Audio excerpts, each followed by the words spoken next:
Hello and welcome to the third episode of the Nexuiz in-depth video podcast. My name is Mario Chekhov, aka Green Marine, and this time I will demonstrate you the new advanced settings menu that was introduced in Nexuiz 2.5. The level of difficulty of this episode is beginner.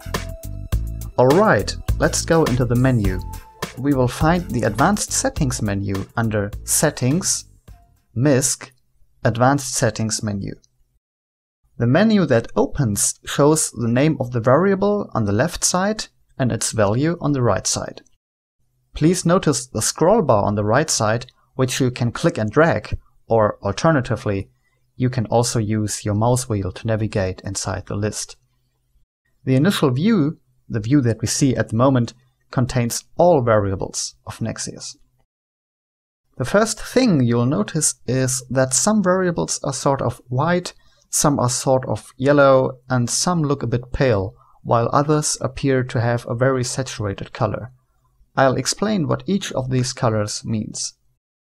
Variables written in white, regardless whether they are pale or not, are variables whose value matches to their default value. In this case, the value here matches to the default value written here in red color. By the way, this red thing is actually a button, so when you click on it, you can restore the default value of a variable. Variables written in yellow are just the opposite. They have a value that is different to the default value.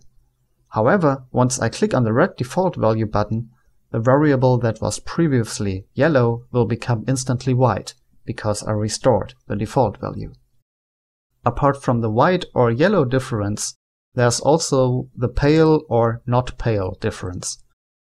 The key is that variables that appear pale are not saved into your config when closing Nexuiz, opposed to the ones that are completely saturated, because they will be saved. This is what you can also see here at the type information. There's another useful information this type line shows. However, it is more of a technical kind and probably not interesting for you. For some variables, this line includes the wording engine setting, and for some other variables it doesn't. The reason is that all the variables you see here had to be created at some point, and this could either have happened in the Dark Places engine, the engine that handles your mouse and keyboard input and displays the map and models on your screen, or it could have been defined by one of the config files of Nexuiz, and it is likely to be a variable that controls an aspect of the game. For this reason, variables that cover the domain of the engine, such as vid_ or r_, which stands for rendering, are always engine variables, while variables that start with g_, for example, are normally variables coming from a config file. Let's now go over to the most powerful feature of this menu, the filter input field up here. When I enter the beginning of a variable, it will show me all variables that begin with what I've written, naturally. So this is similar to what you know from the autocompletion.